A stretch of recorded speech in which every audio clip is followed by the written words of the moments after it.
Welcome. It's election week. Yes. It's election week in British Columbia. I'm Robin Adair, and you are in the Rumble Room. It's our special pre-election show, and we're going to get right to it. And with me, as always, one of my favorite election scrutineers and observers of what's going on around town, John Jurisic. And Johnny, it's just something that we've not seen in a long time, an election that looks to be really, really close. Robin, I love BC politics. Man, oh man, is this fabulous. This month has flown by. Tight as tight can be. There have been plenty of highs and lows. Along the way, lots of barbs, attacks thrown at the BC Conservatives in general. John Rustad in particular. All kinds of stuff coming out about their candidates. Well, David Eby and the NDP attempt to deliver a message that despite record deficits and debt, all will be well. And the doctor shortage, whatever, housing crisis, whatever, crime on the street are all being handled. Yeah, right. So does the public buy into it? Well, we're going to find out, aren't we? I guess we're going to keep our eyes on some of the polls. The polling has been out. It hasn't all been uniform. We had a Leger poll that came out a few days ago that showed the NDP actually in the lead and winning this election. But Main Street has a polling that comes out every day. There's an ongoing poll from Main Street Research, and it shows the Conservatives are actually expanding their lead. Let's go to a poll that came out just before Thanksgiving. Main Street Research, BC Conservatives, 45% support of decided voters. That's 55 seats. BC NDP, 39% support, 37 seats. BC Greens, up to 12% support, 1 seat. Others, that includes the independents everybody likes to talk about, that's 4%. And at this point, no seats predicted. But wait, there are polls shifting all the time. Ipsos pointed to a 5-point NDP advantage. And then Main Street comes back with another poll. NDP, 43.4% support. That's 46 seats in the House. BC Conservatives at 39.7%, 45 seats. And the BC Greens, 11.6%, 2 seats, including Sonia Furstenau in Victoria Beacon Hill. However, right after this, another Main Street poll that showed the Conservatives back in the lead by 5 points. It can go either way. It's back and forth. So very interesting. Always thought about a daily polling. Who are they calling? With so many cell phones, it's fascinating. Every politician, however, will tell you the only poll that matters is on election day. Yeah, okay, I get it. One thing for sure, this is going to be a very close contest, just like you stated. For the record, I am predicting the following. So here we go. In BC, these tribes, we've had these tribes. There's only really been 2 exceptions to where the 2 sort of blocks have sort of skewed out of norm. That being the Gordon Campbell election and the John Horgan COVID election is when those sort of basically even blocks split up. So what are we talking about? About 5 to 8% in the middle. Where will those middle votes go? Those are the ones I don't have a clue. They're going to go to the Green? Are they going to go to the Independents? Are they going to go to the Conservatives? So that is who I'm focusing on because I think our tribes are set. What do I think is going to happen? I think people are angry. I think people are pissed off, and I don't think they see any solutions, Robin. They don't. Despite what everything's been done, these major problems are not being solved. Therefore, Conservatives are going to win because that middle group is going to go to them, and they will eke out a small victory on the 19th. It's interesting, John. I think there's a lot of ideas that come out from the NDP that I say, well, if it worked, great. I mean, if you're bringing this in and you think this is going to work, show me the results. And they've brought out all kinds of different proposals, and they said, well, this is going to work, and I just don't see it. And then they make big promises about, well, we've got this program in place that's going to get everybody a family doctor by 2025. Well, it's one of those show me the money moments. Show me the results. Show me the safer streets. Show me that we have better and more effective hospital care. Show me housing becoming more available. And a lot of promises. And sometimes when you're in government, you make the promises. It takes time for these things to evolve, but they've been in for 7 years. The deficit and the debt is growing all the time. And, John Rustad hasn't run a brilliant campaign by any stretch. And he stumbles around, and there are shots being fired at him continually, him and other members of that BC Conservative group, things that are, really misspeaks on social issues or beliefs that really don't sit very well with people. But you have to get down to the root of this thing. I think a lot of people in British Columbia are despairing and they really want to see change. For that reason, I think the Conservatives are going to eke out a narrow win. Won't be because of Victoria is going to go NDP for the most part. Vancouver Island, for the most part, is going to stay NDP, but it's the rest of the province, and I think we're going to see a lot of evidence of that. And sort of supporting that, we talked to Sheila Orr, the former BC Liberal MLA, and asked her for her read and whether she stands by an earlier prediction that she made that the BC Conservatives were going to win this race. I'm actually going to stick with my prediction, and you may ask why. I've got several reasons why they could lose, but the one thing that most people are not really paying attention to is what I refer to as the wave.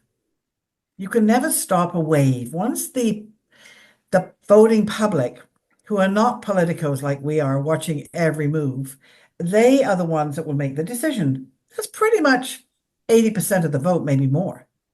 And it's a wave. It's just people are saying we want rid of the NDP. We're really short of money. We're fed up of being broke. And how can we change that? It's basic stuff. Election days, especially now, we're so close in, it's all a numbers game now. It's just a numbers game. And also how good your team is getting out the vote. We know the NDP are good at that. We have already discussed that. Love Sheila Orr. Thank you, Sheila. Guess what? We're going to hear a lot more from her later in the show. Lots more insight. Can't wait. Talking about insight, talking about great political figures giving us their insights. Guess who we have up next? That being Andrew Weaver. Andrew Weaver is coming onto the Rumble Room. Let's zoom him in. Now, joining us once again in the Victoria Rumble Room is former Green Party leader, one of the world's leading experts on climate change, Dr. Andrew Weaver. Welcome for another Rumble, Andrew. In election week, you know how excited I am to be on this show. I love this show. Yeah, well, we love having you on. Okay, I'm asking the first question, Andrew. You've been carefully watching this election race unfold, and have seen the Conservatives attacking NDP policy, while the NDP has been attacking Conservative candidates, including John Rustad.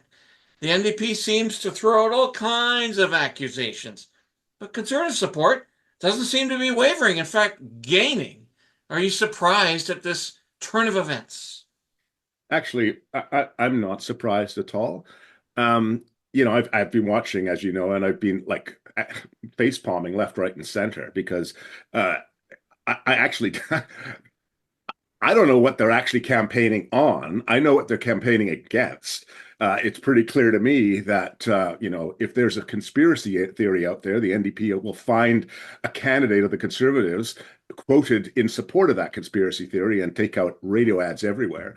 And on the other hand, if there's some piece of policy that the BC NDP brought in the last decade, you can be rest assured John Rustad is saying why he's going to cancel it and rip it up.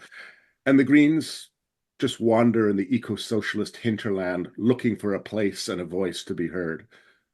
Completely irrelevant. So I don't know what's going to happen electionally. I do have a side bet, but no money involved, bragging rights, as to what I expect the outcome to be. And I have it with a former chief of staff of mine. That person, let me just grab you the numbers, because this is definitely going to be bragging rights. My guess was 48 Conservative, 45 BC NDP. Hopefully, three of those Conservative are not actually Conservative. They're independent people who are formal BC Liberals. That's Mike Bernier in Peace River South, Karen Kilpatrick in West Vancouver area, and Tom Shapitka, who I know these three really well. He's former BC United out in the Kootenays. That would make things interesting because, obviously we're all afraid of a majority government held by Rustad because we don't really know what that's going to do. And there's many people who are afraid of yet another 4 years of BC NDP. It's kind of a fear-based election. My former chief of staff had a bet of 53-40 for the NDP. And maybe somewhere in between the two. So I actually am not sure. I'm moving forward. I'm going to focus on my riding. We have a great candidate here, friend as well, Stephen Andrew. Okay, I want to get into that. I'm just going to jump in on that because all right. You're a wall of thoughts, so we've got to get into all of them. Rope-a-doping here as you start to come in. That's it. We have are some on, questions. You got to let room. us ask our questions. Okay, so you're a gift that keeps on giving on the political front. You think, well, where's Andrew Weaver where's he gonna cast his support? Then you see ads where he's actually standing there with Stephen Andrew, Oak Bay Gordon Head, the riding you won a couple of times as MLA and leader of the Greens. And there you are with Stephen Andrews. So you think to yourself, I guess he's supporting the Conservatives. But no, you come out with a missive that we see on social media saying, I can't support the Conservative Party because they have a environmental plan that looks like it was written by a 20-year-old. And then you start saying, okay, I'm going to vote for some Conservatives. I'm going to vote for some of the former BC United. I'm going to vote for some NDP. I didn't notice you voting for, I think there was one Green Party person I thought I saw you supporting. But so when did you decide you were going to sort of break up your support like this? And when you break it up, does it really lead to much? Well, frankly, if we had a form of proportional representation in this province, we would be in a very different place. But we don't. So we have this first past the post system, and I don't like it because it's a winner take all kind of approach to governance. So I believe that you should vote for the person, because I know Stephen Andrew, for example, BC Conservative. He will be a strong voice inside a BC in a Conservative caucus. He's very principled. I know the issues he stands for. They resonate with me. He's a strong proponent of climate policy, very strong advocate of LGBTQ2+ rights. He's, pragmatic, fiscally responsible, exactly the type of person we need in Oak Bay Gordon Head. But there's other people that I know, like George Anderson in Nanaimo. I actually tried to recruit this guy to the BC Greens in 2017. He is a rock star, and I could see him being a premier one day. He was the youngest councillor ever to be elected in Nanaimo. He's been practicing law for 6 years, got his law degree from Toronto Osgoode Hall. This guy is a rock star, so I would vote for him in a flash if he was in my riding. We don't actually vote for David Eby, and we don't actually vote for John Rustad, and we don't actually vote for Sonia Firstnow. We vote for a person to represent us. And sadly, our system has become messed up because there's too much power in the Premier's office. This is one of the reasons why I really do not like Mr. Eby's approach to governance, is he surrounds himself with sycophants, and then everything's done out of the Premier's office, and he throws his own candidates under the bus with his pronouncements on carbon pricing, for example. Poor old Grace Lohr in Victoria was distributing flyers that talked about climate pricing and climate leadership. She had to get rid of those flyers because there was no heads up. It was just like, and you're supporting Grace Lohr. She was on your list of thumbs up. She's a super hard-working constituency rep. I've got a lot of time for her. I've worked with her, and I know she represents her community really well. It's, there's lots of people like that in all parties, and our politics would be so much better if the legislature was filled with these people rather than some of the people who get elected who, I'm not sure why they're there. So are you fearful about the BC Conservatives winning this thing outright? I mean, I think you're optimistic to think 3 independents are going to win. Doesn't seem to be borne out very much by the polls we're seeing, but let's pretend for the sake of argument a couple get in. Do you really think that's what's best for the province at this point, to have another sort of minority government or a smaller party calling the shots? Kind of like what happened when Christy Clark lost power and a certain Green Party decided to come up and play broker. Well, it depends on the people. It's all about the people again. I would argue, and I think John Horgan would argue, that in fact, when we had this minority government, it worked well because you had two adults in the room willing to compromise and recognize that, I recognize that John had a party with 40 odd seats. We had three. We had to be respectful of that. There were certain things that were important to us, but I did not like to, climate was a line in the sand, climate policy, and we wouldn't have had it if we didn't hold the balance of power, in my view. But there's many things we held back on because we recognized that we had a responsible role. I think those three independents I mentioned, and you're right, whether they win or not I hope they do, are reasonable people who would work to temper some of the policies. My worry with the BC Conservatives is they don't have much experience in the legislature. John, of course, is experienced, and Peter Millibar and Kamloops is experienced. But there's only one minister with experience there, and that was John. So that's why, Mike Bernier was a minister, Karen Kilpatrick was in the legislature, Tom Shapitko was a critic on energy and mines. I think it's just really important that they have more experience there if they get elected, and that's one of the reasons why I was. Andrew, I'm going to take us off the strategic and tactical pieces, Okay. and move us into a sort of a policy discussion now a little bit. So NDP has been trying to throw everything, as has been indicated, all kinds of stuff at the Conservatives, not working. Clearly indicating to me and others that policy is driving who they're going to vote for. Okay, so in your opinion, what are the top 3 issues that BC voters should be focusing on here as we drive into making our X very soon? Okay, my 3 issues are not. If you did a survey of people, you're going to get health, affordability, and Right. economy, right? So Yeah. jobs. All right, but mine actually is that these are not separate issues. In my view, the top issue is actually thinking about how we position our economic pathway forward by taking advantage of the strategic opportunities we have in BC that no one else is, while bringing people with you and providing a social safety net. And so from my view, actually reducing greenhouse gas emissions is an incredible opportunity for British Columbia, because an energy policy associated with that, an incredible opportunity, because as you use that as your guiding principle, provided you stick true to it, you can seed innovation, which is good for the economy. You can work for the issues of truth and reconciliation by ensuring Indigenous partnerships as you move forward. It's good for the environment and future generations. And it actually, when you bring the economy forward in a manner that the world is going, you're bringing in revenues that allow you to put in place the social safety nets and the healthcare policies that you want. This is silly season. I'm surprised someone hasn't stood up and promised to reduce hip and knee replacement lineups yet. Because the Conservatives are promising, open up the mining, open up forestry, open up fishing. Let's go, baby. Let's do it. And axe the tax on the carbon tax. how And I do is think that- you're kind of fighting uphill on the carbon tax. I think I don't think it's so. left the barn, Andrew. I think people want that tax off. People are feeling they are overtaxed in general, and that one they find irritating. It's actually not. So in BC, I can appreciate the argument that it can be viewed as a tax. The reason why an NDP made a decision, it was a political decision, that the money that they received, only 40% of that would come back as a dividend. What Trudeau has done federally is actually brilliant, and it's gold standard policy. And it's such that virtually 100% of that money comes back and is given to people. So let's go to Alberta.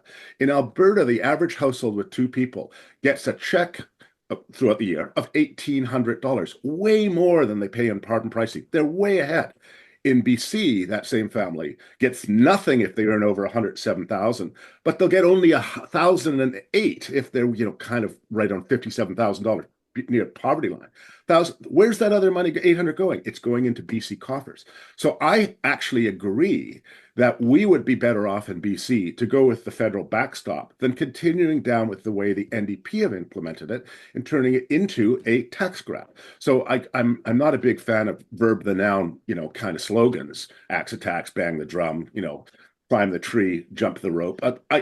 But I never went after Rustad on that, because we have the federal backstop, and that is much better policy than what has emerged here in BC. Well, that's another discussion because we'll see how much longer we have that particular backstop. Oh, you know, I'll be all over the country I talking know. about I that. can't wait for it. I can't wait for And it. on this show, and on this show. Excellent. And If Andrew, you we'll have have me you back. back. We'll have you back. Not a If problem. you have me back. No, Oh, no, yeah. don't I know talk John that would way. have me back. Oh, I I'm not so love sure, you, Rob. Andrew. I'm Favorite not so guest, sure, favorite Robin. guest. You might, yeah. So No, that's Andrew, why I love the John, Robin, and entertainment. I love really the like you, but I entertainment love value. John. We all do. We all do in our many Oh, ways. King of Tulip, baby. But you know, Andrew, I have to ask Croatian you. sensation, as you Yes, call there, him. attaboy. He's Yeah, the sensational. Ukrainians, my Ukrainian heritage, we have a close affinity to the Croatians, you know. So we Exactly, have yes. this, you know, we were both, you know, the Duchess of Lithuania came through all of us and seeded themselves in our DNA. Yes. So we've got connections here. You guys Even can go wearing off my and have green a shirt today. cabbage Look at roll. that. Go have a cabbage roll after, but let's get back into the show Holubsi, here. yeah, Yeah, Holubsi. let's get into that. I want to ask you about some of the positioning that's taking place right now in terms of the platforms. We have a platform from the NDP that is Yeah. largely re-announcements. And there was more mentions, twice as many mentions condemning John Rustad in that released platform than there was talking about David Eby. And there was no mention of John Horgan at all. And on the other hand, there are proposals and ideas coming out from the BC Conservatives. I know you don't like some of them, but at least they're I like some new of the other ideas, ones, right? and some of them are on the table. Yeah. Somebody's got to finally build some solution to the Massey Tunnel, for example. Yeah. Yeah. It got trashed. The NDP, no, we're not going to put a bridge, and then so nothing's happened.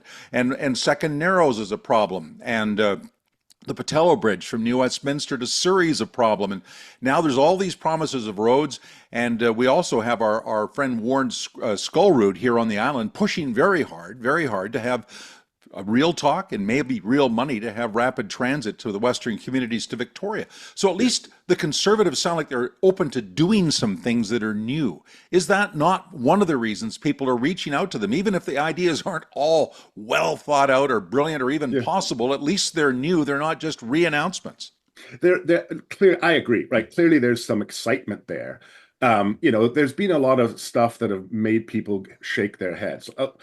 You know, one of the I just read someone wrote that, you know, policy number 11,547 that should be discussed is eliminating plastic straws. Okay, that's just dumb policy, right? Like, how are you? Anyway, so Rustad comes and says we're going to allow plastic straws again. All right. Is that a campaign promise? Yes. Is it a big deal? No. But what it's tapping into is the average person who's scratching their head. I wish I had hair there, but scratching their bald heads and wondering, like, why are we doing this? Like, I want to do something for the environment, but plastic straws. You know, we know where the big sources of plastic in the ocean are. They're from the Chinese rivers. The overwhelming amount. We're pretty good at recycling our plastics here. And okay, it's the energy required to use them is an issue, but not so much if it's not if it's renewable. So you're right. There are things that mining and forestry. My goodness, we need to relook at how we're doing that in the province. God, love Andrew Weaver. Love BC politics. And guess what? Last time we had him on the show, he was controversial as ever. Robin, you and I have done upwards of 400 interviews. I can't believe it. And I've been called no times. I've not been called on any of our stuff. We've had really wacko comments, but nobody's phoned me personally, except for the last time Weaver was on. MLA Adam Olson contacted me early in the morning, by the way, when I'm not awake. Who's with the Green Party? MLA Adam Olson from the Green Party, exactly, right? And he was pissed off. He was pissed off at Andrew's comments about something Sonia had said that morning and was really going on about me, left a big message. Guess what? I phoned back and I said, you can come on. Ask Sonia to come on and reply. Nothing happened, of course. So anyway, Adam has continued to talk about his opinions, even though he's not running anymore. And recently wanted to make his feelings felt about John Rustad and his talk of reconciliation with First Nations. Indeed, Adam Olson writes this. When John Rustad brags about the 400 plus agreements he signed with First Nations, he deliberately leaves out those agreements are grounded in a policy of denial of Aboriginal rights and title. He wants to take us backward in time. John talks a lot about economic reconciliation. What is economic reconciliation? I'm a big fan of economic reconciliation. That's for another show. However, as stated multiple times, Robin, you and I over the years, we invite anyone to come on our show. You don't like what we're talking about? Well, don't pick up the phone. Email us. Our emails are everywhere across all of our platforms. We invited, as I stated, Adam, Sonia, come on. Nobody has responded. And we've invited some NDPers as well. We sure have. And we have had a Camille Curry on. She's running in Esquimalt Colwood. Nobody wants to come on. We're not that bad. We're not that bad. Yeah, we're willing to give everybody a fair shot on this show. And if people That's right. choose not to come on, what can we do? But to someone who does come on regularly, and we love her. We just heard from her a little while ago. We're bringing back now Sheila Orr, former MLA from Victoria Hillside. She was part of that big wave back in 2001 under Gordon Campbell. And, she's a big federal liberal. And she made a prediction. She made a prediction quite a while ago that the BC Conservatives were going to win this election. We want to find out more from her about what she thinks about this campaign. So let's zoom her back in. Okay, great to have you with us again, Sheila. Hope you had a great Thanksgiving. I know I did. I'm still recovering from overeating. Nonetheless, we just had Judy Chay on the show, and like yourself, she's a former MLA and strong federal liberal.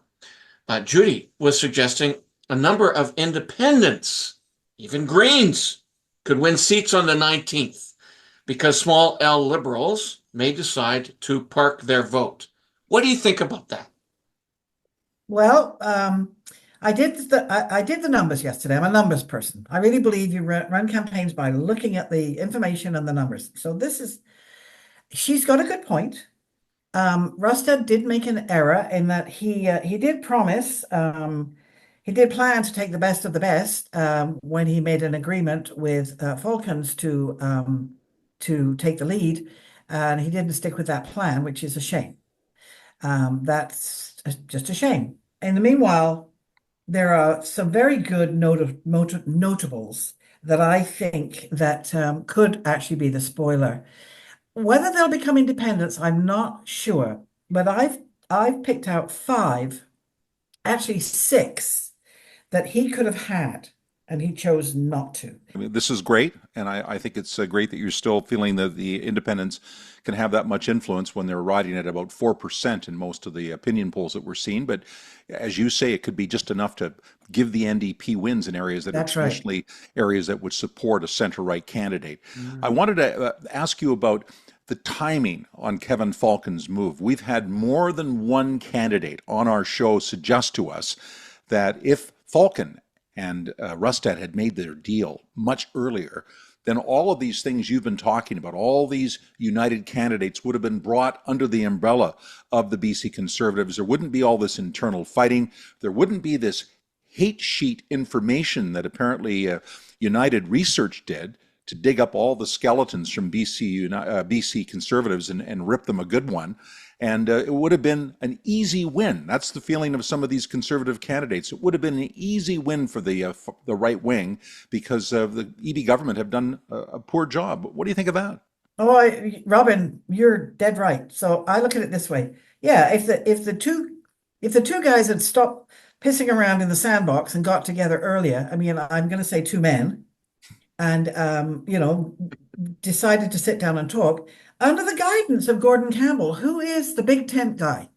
He is actually, as far as I'm concerned, the architect of how to get everybody into one tent. So why wasn't he there at the beginning? Why weren't they negotiating all this ahead of time? I'll tell you why. Egos.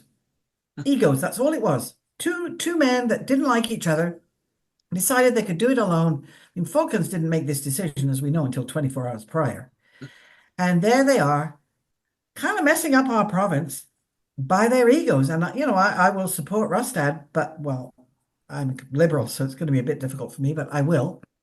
The bottom line is that they did not think what was best for the province or for the voters. Frankly, they thought what was best for them. And they didn't seek advice. They have a lot of kind of rookies running the campaign. And rookies always feel very challenged and intimidated when older folks come in with ideas because they have had experience, and the younger say, no, no, we'll do it our way. So there's just a whole myriad of errors. Victoria is an NDP hotbed. This is not where Conservatives, generally speaking, I think, can expect to make any kind of gains. Who knows? I don't know the power of that wave. Nonetheless, where in the province, therefore, do Restad and company need to break through to win and become government? What are some of those NDP switch seats that gotta switch? That is so tough. We're talking, the island here. We're the banana republic. Let's get used to that. And we're always going to be the banana republic. Where do they have to win? Sorry, they have to win the Lower Mainland. There's no question about that. And the Indo-Canadian community are very strategic. They're very strategic, and these are business folk who really believe in business, but they also believe in backing the person that's going to win. So you're never 100% certain. So I think that's you've got to win there. And I know they're making headwaves there. The Okanagan, that's normally a very, very big stronghold, but I think there could be some splits up there. We shall have to see. As I say, the Lumbee-Vernon area, we should have won that easily. So I've gone through the numbers, Robin, and I do get a little nervous. But again, I'm going to go back to my whole prediction on the wave. Let's just talk very quickly as we finish off here on David Eby, who 6 months ago, everybody thought the NDP was going to win this in a cakewalk. Oh, yeah. And then even 3 months ago, we thought, well, they're still going to win this. It's getting tighter, but it's going to be still an easy NDP win. And then Kevin Falcon does the deal, and suddenly it's a totally different game. But we come back to what the message has been from the NDP. And a lot of the message has been just trashing the BC Conservatives at every whistle stop. And I don't know, defending their record, but not really defending it, I don't think, all that effectively, saying everyone will have a doctor by next year. The crime situation is improving. The housing situation is improving. Well, we're not really seeing a lot of evidence of that on the ground. Do you think that the NDP playbook has been flawed in this campaign? Oh, I think it's atrocious. I mean, Horgan was a good premier. Let's be honest. He's an NDP, but he was good. And he played the province well. He left it in fairly good shape. Eby, let's go to the debate. Forget what they were all going on about. I mean, Eby was going back to what the Liberals did. I mean, get over yourself. You've been in for the last, so many years. I mean, let's go back to you. But he didn't do that. He kept deflecting back to before, not to himself. The one thing I found about him on that debate, and I think a lot of people did, he was just arrogant. And a lot of my friends and female friends, and I've got several actually that are NDP, all agreed, just that arrogance, so now he's out there throwing goodies left, right, and center. We know they can't afford it. We know he's not going to be able to come up with them. I mean, he's broke. The province is broke. Yeah. And I think that the voter needs to sort of zero in on that. Always great to hear from Sheila Orr and hear her views, and we'll see how everything turns out on the night of the 19th. A mention that we're going to have a special, very short summary of the election about Election Day and what happened and also what the result was. And that'll be on Saturday night, Sunday on the Rumble Room. We're going to have this insert where John and I will give you the scoop, at least a very short scoop of what has just happened. And then on Monday, the following Monday after the election, Dr. Michael Prince from the University of Victoria is going to come in and do a dissection of the election campaign, what went right, what went wrong, why we are where we are, and where we're going to go from here. We're really looking forward to that as well, John. But for now, that's it for our election week show. And it's been such a show. Appreciate everybody tuning in. And again, maybe if you could just quickly tell people how they can continue to follow the Rumble Room and all of its incarnations on all of its platforms. Well, after this show, And if you love BC politics, you're going to want to join us on across all of our platforms. Yes, sir, we are rocking and rolling. You can join us on Twitter, Facebook, YouTube, audio podcast. Make sure you don't swim with your earphones in, and you can join us on TikTok as well as Instagram. That's an inside joke. If you've been watching us, you'll be laughing along with me. Thank you so much. Make sure you vote. And if, everything we talk about is about policy, is about regulation, it's about marketing, it's about funding. Guess what? All of that comes from government. So for the 4 out of 10 people on average who don't vote, if you don't vote, you don't have a say. You can't say where that kind of government direction goes to. Please vote. Thank you so much. As usual, I'm Johnny Jurisic. And I'm Robin Adair, and of course I say make your mark, take your stand, get set, let's go, and